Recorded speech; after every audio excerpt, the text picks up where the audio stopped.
नमस्कार दोस्तों। फिर से एक बार आप सभी दोस्तों के सामने एक बहुत अच्छा टॉपिक जो कि आजकल मैं थर्मोडायनेमिक्स के ऊपर कुछ वीडियोस बना रहा हूँ आप सभी दोस्तों के लिए। मुझे आशा है कि ये सारे वीडियोस जो है वो आपकी एग्जामिनेशन के लिए बहुत बहुत हेल्पफुल हो सकते हैं। तो दोस्तों, जैसे कल मैंने थर्मोडायनेमिक्स का फर्स्ट लॉ आपके सामने एक्सप्लेन किया था, ठीक उसी तरह आज I am going to explain the second law of thermodynamics, यानी कि ऊष्मा गतिशास्त्रनो द्वितीय नियम, जो कि एंट्रोपी के ऊपर आधारित है, हमें एंट्रोपी समझाता है। तो फिजिकल केमिस्ट्री का एक बहुत अच्छा टॉपिक जो चारों नियम है उसमें से दूसरा जो नियम है जिसको हम गुजराती में बोलते हैं उष्मा गतिशास्त्रनो द्वितीय नियम, इंग्लिश में the second law of thermodynamics. तो दोस्तों, वेरी शॉर्टली और बहुत सिंपल लैंग्वेज में मैं आपके सामने ये वीडियोस रखता हूँ। दोस्तों, वीडियो को एंड तक देखिए ताकि आपको पूरा जो कॉन्सेप्ट है वो क्लियर आ सके, ठीक है, और एग्जामिनेशन में भी बहुत बहुत हेल्पफुल हो सकता है। और I can say that all the four laws of the thermodynamics, जो थर्मोडायनेमिक्स का चैप्टर है उसके लिए बहुत बहुत समझना जरूरी है। तो दोस्तों, बहुत जल्द शुरू करता हूँ the second law of thermodynamics, क्योंकि आज मैंने एग्जाम्पल ऐसे लिए हैं, उसमें पिक्चराइज ऐसे कुछ किया है जो आपको बहुत आसानी से समझ में आ सकता है। तो दोस्तों, शुरू करता हूँ the second law of thermodynamics. तो सबसे पहले मैं उसके बारे में डेफिनेशन क्लियर करना चाहूँगा। The second law of thermodynamics states that the state of entropy of the entire universe as an isolated system will always increase over time, यानी कि पूरी जो यूनिवर्स है, सराउंडिंग, हमारे आसपास का जो पूरा सराउंडिंग एनवायरनमेंट है, उसकी जो एंट्रोपी है, आइसोलेटेड सिस्टम, बराबर, तो उसको उसकी जो एंट्रोपी है वो समय के साथ हमेशा बढ़ती जाती है। एंट्रोपी कभी डिक्रीज नहीं होती है। तो ये बहुत अच्छा एक सेंटेंस हमें क्या बताता है सेकेंड लॉ ऑफ थर्मोडायनेमिक्स।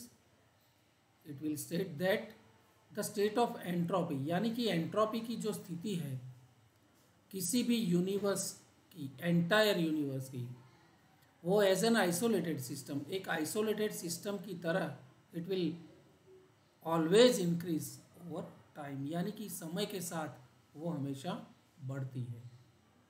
बहुत अच्छा सेकेंड जो पॉइंट है, that is the second law also state that the changes in the entropy, यानी कि एंट्रोपी के अंदर जो फेरफार होता है, एंट्रोपी के अंदर जितने भी परिवर्तन होते हैं, चेंजेस होते हैं in the universe can never be negative, यानी कि universe as an isolated system, उसके अंदर जितने भी परिवर्तन होते हैं, ये परिवर्तन जो होते हैं उसकी एंट्रोपी कभी भी नेगेटिव नहीं हो सकती है। और थर्ड पॉइंट, तो दोस्तों कभी भी नेगेटिव नहीं हो सकती है, तो बहुत अच्छे बहुत ब्रिलियंट साइंटिस्ट ने उसके एंट्रोपी के अंदर बहुत अध्ययन करके मैथमेटिक्स का यूज़ करके जो हमें एक्सप्रेशन दिया है वो है डेल्टा एस यूनिवर्स, यानी कि universe as an isolated system that is equal to delta S surrounding system. जो डेल्टा एस सिस्टम है, हमारी जो प्रणाली है, वो प्लस डेल्टा एस सराउंडिंग, यानी कि हम जिस सिस्टम पे ऑब्जर्वेशन कर रहे हैं वो, प्लस डेल्टा एस सराउंडिंग, यानी कि हमारे आसपास, सिस्टम के आसपास जो सराउंडिंग है उसकी एंट्रोपी का changes, that is greater then और इक्वल टू ज़ीरो, यानी कि डेल्टा एस यूनिवर्स कभी भी नेगेटिव नहीं हो सकती है, या तो जीरो बन सकती है या फिर जीरो से आगे पॉजिटिव होती है, लेकिन it will not be, it never be negative. ठीक है, तो दोस्तों ये इक्वेशन में डेल्टा एस यूनिवर्स जो है that is equal to zero for a truly reversible process, यानी कि एक सत्य रिवर्सिबल जो प्रोसेस है उसके लिए it can be zero, and it is greater than zero for an irreversible process, यानी कि कुछ घटनाएं रिवर्सिबल होती है, उसके लिए entropy can be zero for delta S universe. लेकिन जो भी सिस्टम जो है वो इरिवर्सिबल है, यानी कि प्रतिवर्ती प्रक्रिया नहीं है, उसके लिए जीरो से ज़्यादा होती है, यानी कि पॉजिटिव होती है। तो दोस्तों ये बहुत अच्छी एक information second law of thermodynamics के अंदर होती है। यानी कि कुल मिला के अगर हम बात करें तो generally the second law of thermodynamics explain entropy, entropy के बारे में हमें ज़्यादा इंफॉर्मेशन प्रोवाइड करता है। दोस्तों उसके आगे अगर मैं बात करूं तो एक बहुत अच्छा point about the second law of thermodynamics in reality, सही में however truly reversible process never happen, सही में completely reversible process is never happen, कभी भी ये होती नहीं है रिवर्सिबल प्रोसेस, और we can say it will take an infinitely long time to happen, असंभव सा समय यानी कि बहुत long time, infinitely long time अगर उसको रिवर्सिबल बनना है तो लेता है। यानी कि कुल मिला के अगर बात करें तो सही में यानी कि रियलिटी में reversible process never happen, so it is safe to say, तो ये कहना अच्छा होता है, मेरे ख्याल से ये कहना बहुत उचित है। It is safe to say all thermodynamic processes will encounter every day are irreversible in the direction they occur, यानी कि सही में ये कहना उचित है थर्मोडायनेमिक्स के जरिए अगर हम बोलना चाहें तो, कि जितनी भी प्रक्रियाएं, जितनी भी थर्मोडायनेमिक प्रोसेस होती है every day, even routine life या फिर लेबोरेटरी में, तो they are irreversible in the direction. ठीक है, ये बहुत अच्छा एक sentence second law of thermodynamics के बारे में मैंने आपको बताया है। दोस्तों अब थोड़े क्वेश्चन जो है उसके उदाहरण के रूप में मैं आपके सामने रखता हूँ। What is second law of thermodynamics? दोस्तों question is that why is it that when you leave an ice cube at room temperature it begins to melt. दोस्तों आप अगर किसी भी क्यूब में, किसी भी बर्तन में अगर आप आइस रखेंगे, छोड़ेंगे आइस के पीसीस एट रूम टेम्परेचर, यानी कि नॉर्मल टेम्परेचर जो होता है हमारा, तो इट बिगिंस टू मेल्ट, ये पिघलता है। ठीक है, लेकिन अपने आप कभी बर्फ नहीं होता है।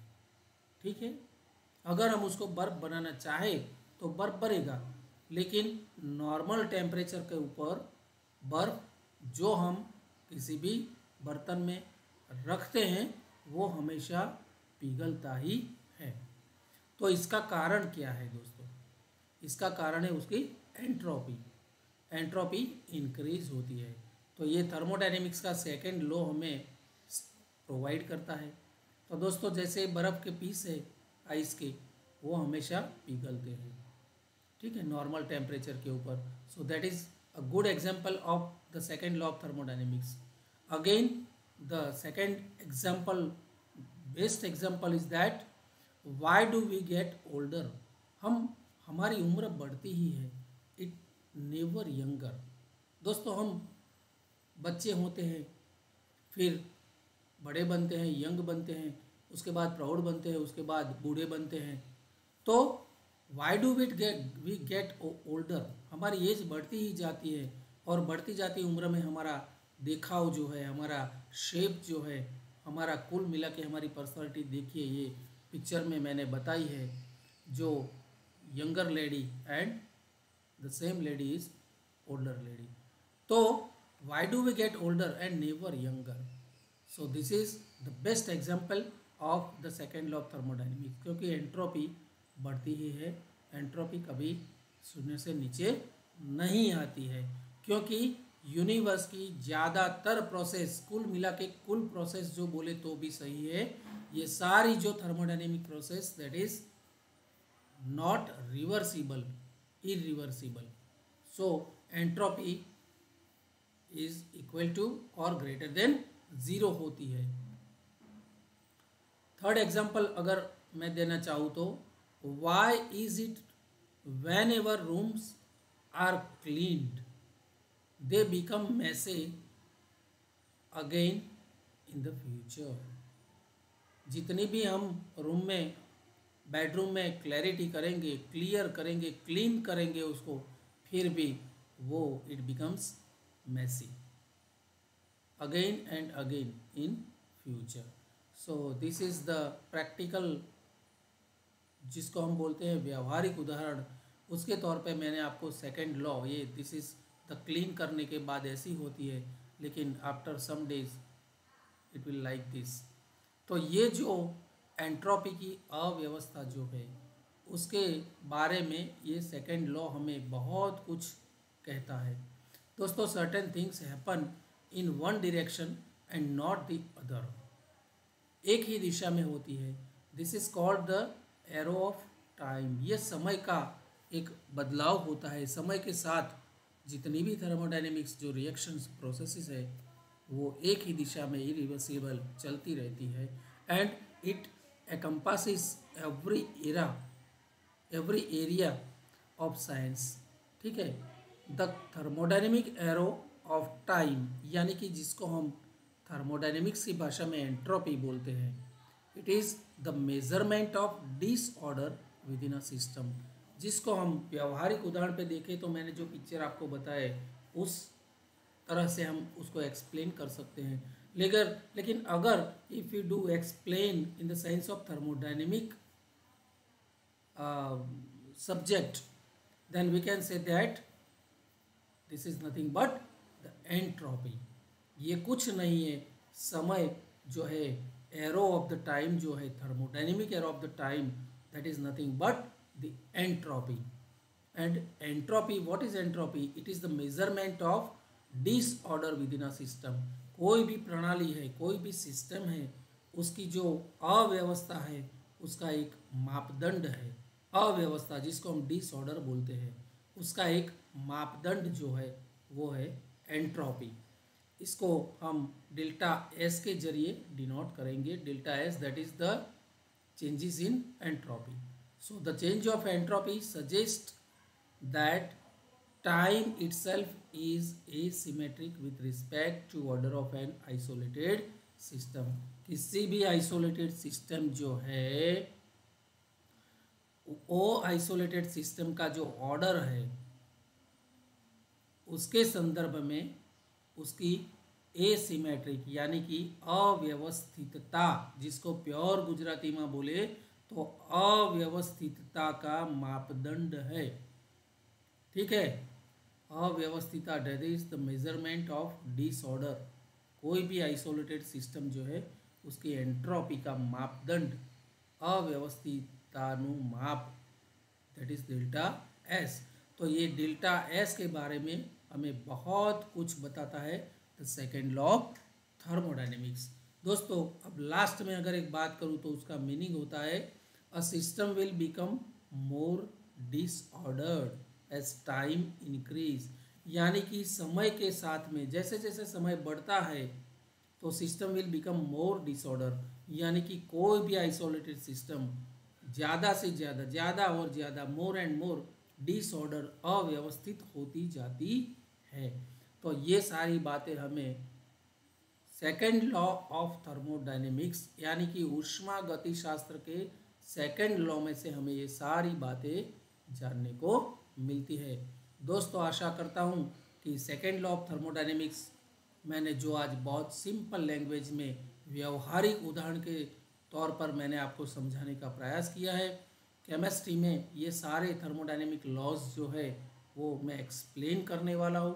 तो अगर ये वीडियो अच्छा लगे तो उसको लाइक ज़रूर कीजिए, लेकिन अभी तक आपने मेरी चैनल को सब्सक्राइब नहीं किया है तो बहुत जल्द सब्सक्राइब कर दीजिए और आपके सारे ग्रुप्स में उसको शेयर करना भी मत भूलिए। मिलते हैं with third law of thermodynamics very soon. तब तक के लिए धन्यवाद। नमस्कार।